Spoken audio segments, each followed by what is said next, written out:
The fire explode before burning, and the various sounds of the explosion of these lice, large and small, produces altogether a surprising musical symphony. From the said explosion of the lice, a hearer sometimes has the impression that somewhere not far off firing is going on from several dozen of their what are called machine guns. Well then, after these worthy gypsies have shaken their no less worthy clothing, they proceed with the sacred ritual. First of all, they solemnly and with a certain ceremony lower their sacred family stool into the tandoor, and in turn, according to age, they step into the tandoor and stand upon it. The sacred stool consists simply of a small board to which 4 iron legs are fixed, and by this means it is possible to stand in the tandoor without burning one's feet in the hot ashes. As each member of the family stands on that sacred stool, all the other members of the family sing their sacred canticle, while the one standing upon this stool slowly and solemnly, bending the knees, lowers and raises himself and at the same time recites prayers. The custom requires that he should do this until every part of his sex organs has been warmed by the tandoor. A second custom, very similar and seemingly just as stupid, I saw among the people of another small tribe, called Tusuli Kurds, dwelling in Transcaucasia not far from Mount Ararat. This tribe is not filthy as is the tribe of the Kolenian gypsies. On the contrary, from their daily bathing in the river Aras and existing mostly in the fresh air, being chiefly shepherds, not only are the people of this tribe very clean, but they even do not give off the specific odor which is peculiar to the people of almost all the tribes which populate this great Asia. Each family of this tribe has its own what is called hut, which serves as a dwelling and for the reception of guests, as the custom of visiting one another is highly developed among the separate families of this tribe. In each hut, it is customary for them to have, in the corner of the front section, what is called a sacred mongol. That is, a hearth on which a fire of smoldering charcoal or of the said kiziak is constantly kept, and near each such sacred mongol there hangs a small wooden box called ktolnots, which is always kept supplied with the roots of a certain plant. The rite of self-fumigation consists in this,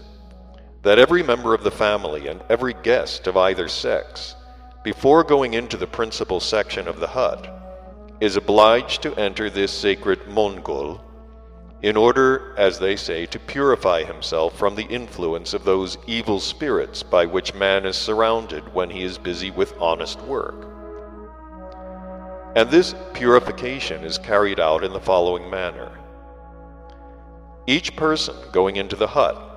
must approach and take a few roots out of the hanging box and throw them into the fire, and afterwards, in the smoke of the burning of these roots, fumigate his sex organs. In the case of a woman, she simply spreads her skirt and stands over the Mongol. If it is a man, he either takes off or lets down his trousers and also stands over the said smoke. Only after such a purification can they enter the chief room. Otherwise, as they affirm, not only will evil influences be brought into the house, but owing to these accumulated influences, a man might contract very evil diseases. These sacred Mongols are usually screened by the very best Gurdjieffs, that is, by a special fabric woven only by the Kurds. I repeat, my boy, there exists at the present time on the continent Asia a great many similar customs. I personally saw hundreds of them, which seemed at first sight no less strange and barbarous, but upon a serious and impartial study of their hidden meaning, always revealed one and the same aim, namely, either the destruction of the noxious carriers of various diseases, or the strengthening of moral shame. But on the continent of Europe, I scarcely found a single custom specially created either for purposes of hygiene or for instilling morality among the masses. It cannot be denied that various customs also exist on the continent of Europe, even thousands of them, but they are all established only in order that beings may have the possibility of pleasing each other, or to conceal the real state of affairs. That is to say, to disguise the undesirable forms of one's exterior. Undesirable, of course, only to subjective understanding, and to conceal the nullity of one's own inner significance. These customs existing there progressively increase year by year the duality of the personality and mind of the beings there. But the principal evil lies in this, that at the present time there, all the Askia Notsnell of the rising generation, or the education of the children, is rendered or reduced only to the adoption of these innumerable customs which exist among them and engender only immorality. Hence it is that year by year the data crystallized in them by tens of centuries for the being of an image of God, and not simply, as they themselves would say, of an animal, are on the one hand decrystallized, and on the other hand their psyche is already becoming almost such as our dear teacher defines by the words, "There is everything in him except himself." And indeed, my boy, owing to the complete absence of good patriarchal customs, and to the notorious education,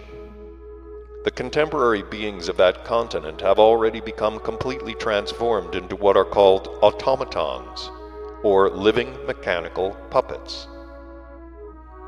At the present time, any one of them can become animated and manifest himself outwardly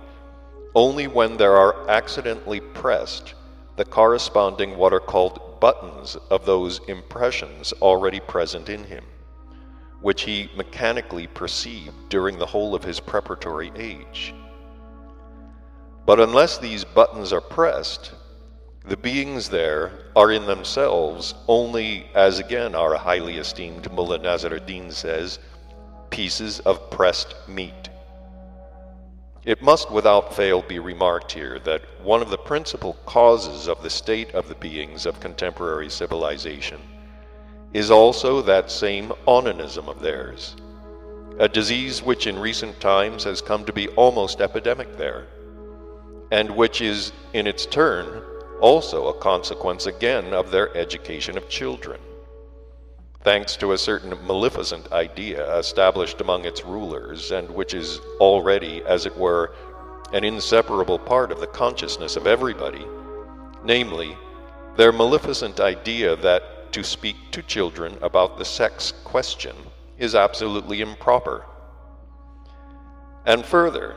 I again emphasize that just this, for their naive reason, trifling idea,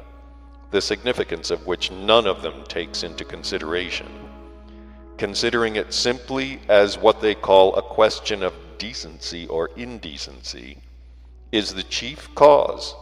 of their having come to this phenomenal, so to say, psychic mechanicality. In the totality of definite understandings which they call education, there is even a certain section which elucidates and exactly indicates just what is, as they express it, decent, and what is indecent to say to children.